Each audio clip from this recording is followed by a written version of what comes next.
Hello students, आज हम हमारे अकाउंट्स का चैप्टर नंबर 3 स्टार्ट करेंगे, that is change in profit sharing ratio among existing partners.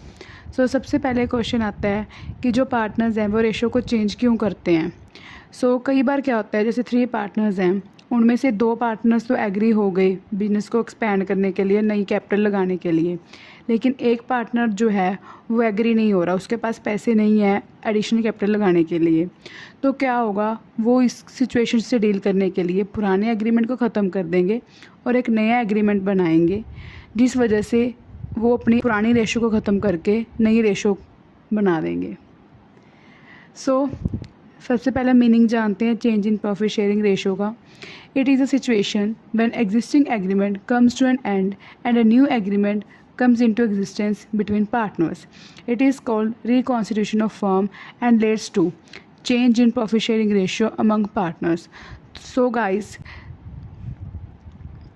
Change in profit sharing ratio एक ऐसी सिचुएशन है जिसमें एग्जिस्टिंग एग्रीमेंट हमारा ख़त्म हो जाता है और एक नया एग्रीमेंट बन जाता है, किनके बीच, एग्जिस्टिंग पार्टनर्स के बीच। दैट मीन्स इसमें कोई पार्टनर्स ना ही आता है ना कोई जाता है।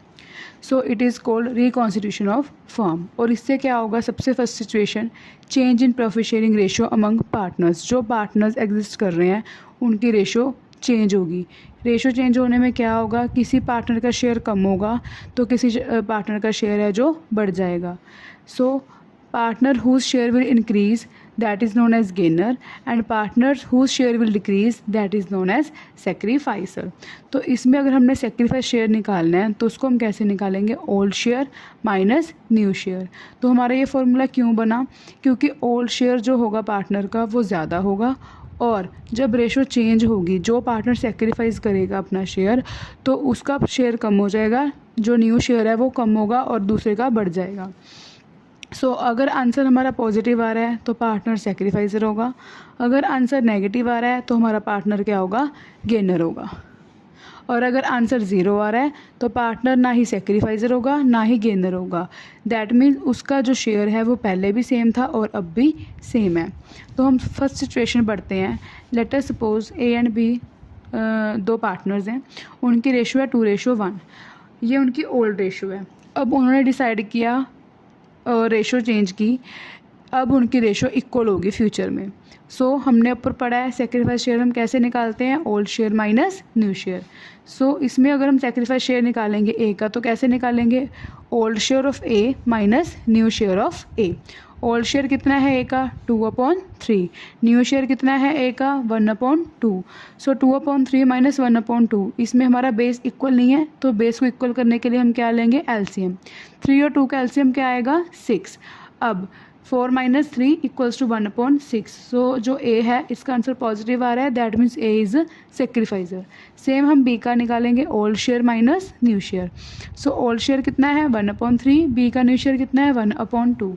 इसका आंसर आ रहा है हमारा -1/6। दैट मीन्स बी जो है हमारा वो गेनर पार्टनर है, बिकॉज इसका जो आंसर है वो नेगेटिव है।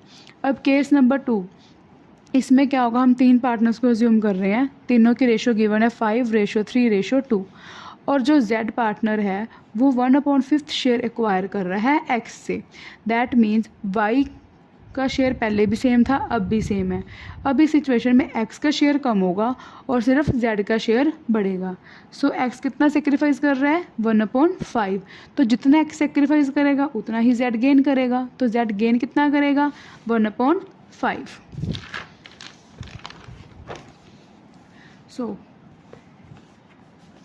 इस सिचुएशन में अगर हमने X का शेयर निकालना है तो कैसे निकलेगा, old share minus sacrifice share. तो X का ओल्ड शेयर कितना था हमारा, 5/10। उसने कितना सेक्रीफाइस किया शेयर, 1/5। हमारा आंसर कितना आ गया, 3/10। वैसे ही Y का अगर हम निकालेंगे वो सेम रहेगा, पहले 3/10 था अब भी 3/10 रहेगा, लेकिन Z का शेयर है वो बढ़ जाएगा। पहले कितना था, 2/10। 1/5 उसने किससे गेन कर लिया, X से। 2/10 प्लस 1/5, आंसर इज़ 4/10। हमारी न्यू रेशो क्या बनेगी, 3:3:4। Case number 3, Z takes 1/5 equally from X and Y, और उनकी जो रेशो है वो है 5:3:2। अब इस केस में क्या होगा, Z 1/5 तो ले रहा है, लेकिन लेकिन वो x और y दोनों से बराबर ले रहा है 1/5। सो दैट मीन्स x और y दोनों मिलकर उसको 1/5 शेयर दे रहे हैं, लेकिन इक्वल रेशो में दे रहे हैं। सो इसको हम कैसे निकालेंगे, x का सेक्रीफाइस हम कैसे निकालेंगे। देखो z कितना शेयर ले रहा है टोटल 1/5, लेकिन दोनों से x से भी और y से भी। तो z कितना ले रहा है 1/5, इक्वली लेगा x और y से, तो दैट मीन्स हाफ x से लेगा और हाफ y से लेगा। सो हम क्या करेंगे 1/5 इंटू 1/2, तो x कितना सेक्रीफाइस कर रहा है 1/10। Same as it is y भी कितना सेक्रीफाइस करेगा 1/10। सो x का न्यू शेयर कैसे निकलेगा, old share minus sacrifice share. So x का ओल्ड शेयर कितना है 5/10 और वो सेक्रीफाइस कितना कर रहा है 1/10। सो 5 - 1 इक्वल्स टू 4/10। ये जो 4/10 है ये हमारा न्यू शेयर आ गया। किसका न्यू शेयर आ गया, हमारे x का। उसके बाद y का भी हम ऐसे ही निकाल लेंगे, कितना था ओल्ड शेयर उसका 3/10। उसने z को कितना दे दिया 1/10, कितना बच गया 2/10। अब z का न्यू शेयर कितना आएगा, पहले कितना था उसका शेयर 2/10, उसने कितना ले लिया x से 1/10, y से भी कितना ले लिया 1/10, तो दोनों को हम प्लस कर देंगे तो हमारे पास z का भी न्यू शेयर आ जाएगा। तो हमारी न्यू रेशो क्या आ गई 4:2:4। और जब हम इसको कट करेंगे 2 के टेबल पे तो हमारे पास आएगा 2:1:2, that is the new ratio. Case number 4, x, y, z are partners, उनकी रेशो है 5:3:2।